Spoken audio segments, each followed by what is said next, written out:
Police അക്രമത്തിനെതിരെ ജനകീയ വിചാരണ സദസ്സ്. പ്രാർത്ഥനാ സത്യാഗ്രഹം നടത്തിയിരുന്ന 21 വൈദികരെ നിയമവിരുദ്ധമായി ബിഷപ്പ് ഹൌസിൽ നിന്നും ബലമായി നീക്കം ചെയ്യുകയും മർദ്ദിക്കുകയും ചെയ്ത പോലീസ് നടപടിക്കും അതിനുള്ള നിർദ്ദേശം നൽകിയ ക്രിമിനൽ കൂരിയായിക്കുമെതിരെ ചക്കരപ്പറമ്പ് സെയിന്റ് ജോർജ് ദേവാലയ പാരിഷ് ഹാളിൽ ജനകീയ വിചാരണ സദസ്സ് സംഘടിപ്പിച്ചു. ശ്രീ ജോബി വില്യാടത്തിന്റെ പ്രാർത്ഥനയോടുകൂടി യോഗം ആരംഭിച്ചു. ജനകീയ വിചാരണ സദസ്സിന് ഇടവക വൈസ് ചെയർമാൻ ഷിബിൻ ജോർജ് സ്വാഗതം നേർന്നു. യോഗത്തിന്റെ വിഷയാവതരണം നടത്തിയത് ബഹുമാനപ്പെട്ട റവറൻ ഡോക്ടർ ജോയ് ഐനിയാടൻ അച്ഛനായിരുന്നു. പോലീസ് നടപടിയിൽ തങ്ങൾ അനുഭവിച്ച കഷ്ടതകൾ വിവരിച്ചത് പ്രാർത്ഥനായജ്ഞത്തിൽ പങ്കെടുത്ത 21 വൈദികരിൽ ഒരാളായ ബഹുമാനപ്പെട്ട രാജൻ പുന്നിക്കൽ അച്ഛനായിരുന്നു. അൽമായ മുന്നേറ്റം പ്രസിഡന്റ് ശ്രീ ഷൈജു ആന്റണി ഭരണപക്ഷത്തിന്റെയും പ്രതിപക്ഷത്തിന്റെയും അനീതിപരമായ പ്രവർത്തനങ്ങളെപ്പറ്റിയും സീറോ മലബാർ സഭയിലെ മെത്രാന്മാരുടെ നീചമായ കണിശമായ സ്വാർത്ഥപരമായ നിലപാടുകളെപ്പറ്റിയും വളരെ വ്യക്തമായും ശക്തമായും വിവരിച്ചു.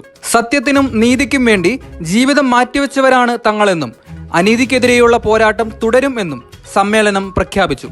ബിഷപ്പ് ഹൌസ് സത്യാഗ്രഹം അവസാനിപ്പിക്കുമ്പോൾ മാർ ജോസഫ് പാംബ്ലാനിയുമായി ഉണ്ടാക്കിയ ധാരണ അനുസരിച്ച് ക്രിമിനൽ കൂരിയായെ പുറത്താക്കി പുതിയ കൂരിയയെയും മറ്റു കാനോനിക സമിതികളെയും പുനർസംഘടിപ്പിക്കുക, ഇപ്പോൾ വൈദികർ നേരിടുന്ന ശിക്ഷാ നടപടികളിൽ വിഷയങ്ങൾ പഠിച്ചതിനു ശേഷം മാത്രമേ തുടർ നടപടികൾ സ്വീകരിക്കൂ എന്നും അരമനയുടെ ഗേറ്റ് എല്ലാ ദൈവജനത്തിനും വേണ്ടി തുറന്നിടേണ്ടതുമാണ് എന്നിവയായിരുന്നു തീരുമാനങ്ങൾ.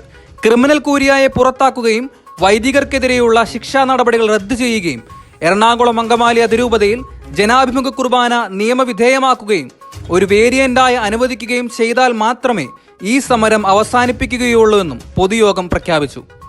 മാർ പാംബ്ലാനി ഒപ്പിട്ട് നൽകിയ ധാരണകൾ നടപ്പിൽ വരുത്തിയതിനു ശേഷം മാത്രമേ ഇനി ചർച്ചകളിൽ പങ്കെടുക്കേണ്ടതുള്ളൂ എന്നും യോഗം പ്രഖ്യാപിച്ചു. തീരുമാനങ്ങൾ എടുക്കുവാൻ അധികാരമുള്ള വ്യക്തികളുമായി മാത്രമേ ഇനി ചർച്ചയ്ക്കുള്ളൂ എന്ന് യോഗം ഐക്യകണ്ഠേന തീരുമാനമെടുത്തു.